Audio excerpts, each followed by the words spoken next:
Okay, let's try to understand the question given by the relationship given by D. Broglie regarding the wave-like behavior of matter. The question is saying, what will be the wavelength of a ball of mass 0.1 kg moving with a velocity of 10 meter per second? So you're given a ball which is moving with a velocity of 10 meter per second and its mass is zero point 0.1 kilogram. What will be the wavelength of the ball? What will be the wavelength associated with the ball?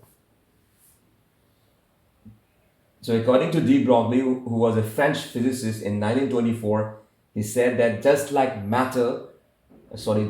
radiation, matter also behaves like both as a particle and as a wave. It has a dual behavior.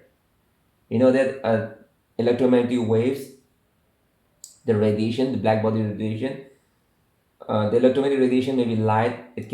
Light can behave as a particle or as a wave, well, depending upon the situation. For example, the phenomenon like diffraction and interference, it can be only explained when you treat light as a wave, when it's propagating.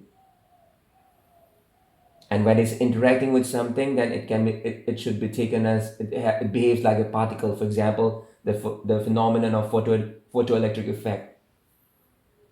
When light wave of certain frequency, they're emitting energy in terms of packets called photon, and each photon, when it strikes the metal, if its frequency is more than threshold frequency required by the metal, it will eject electron from it. So in that phenomenon, we are treating light as a particle. So radiation has dual behaviors. Sometimes it behaves like a particle, and at other times it behaves as a wave, depending upon it is interacting with one wave on another, or it is interacting with matter. According to de Broglie, all the matter, just like radiation, has dual behavior. Matter behaves like a particle is quite obvious, but it will also behave like a wave. So if it behaves like a wave, then he gave a relationship in which the wavelength associated with that matter when it is moving. The condition is that it should be moving. When a matter moves, there will be some wavelength created or emitted by it, will be associated with it, and its wavelength is given by Planck's constant divided by momentum. So there's a relationship. So the Broglie equation is nothing but it's a relationship between the wavelength associated with moving matter or moving particle with its momentum, which is the product of mass and velocity that we know from our earlier classes. Momentum means mass multiplied by velocity, mv. So let's use this. This is known as de Broglie equation. Let's use this relationship between the wavelength of a particle, of a matter, and its momentum. So Planck's constant is, as we know, 6.626 into 10 to the power minus 34 joule second, and the momentum is given by the product of mass and the velocity. Mass is 0.1 kg, velocity is 10 meter per second. 1 into 10, 1.1 into 10 means 1, so it will be numerically it will be equal to the value of the Planck's constant, 6.626 into 10 to the power minus 34 minus 34, and since it's a wavelength it will be meter.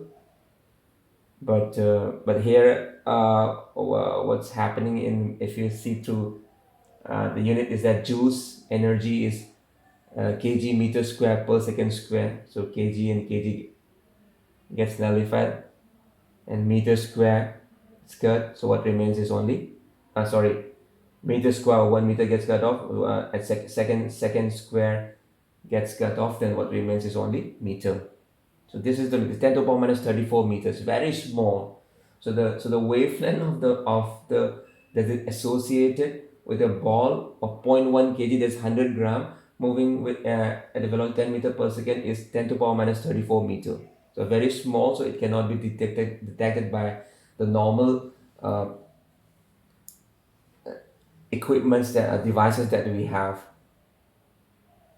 So, but this is also proof later on that whatever De Broglie said, that matter has a dual behavior. When you are moving, even when you are moving out, when you are running, or when a car is running, uh, when a car is moving, there are some wavelength associated with it. But since the momentum, you can see one more thing: the moment, the wavelength is inversely proportional to the momentum. When the momentum is very large, the wavelength will be small. See the wavelength minus 34, 10 to minus 34 meter, right? The radio is around 10 to the power 1 to 10 to the power 10 meter. The radio waves. See how small it is. I hope it is clear.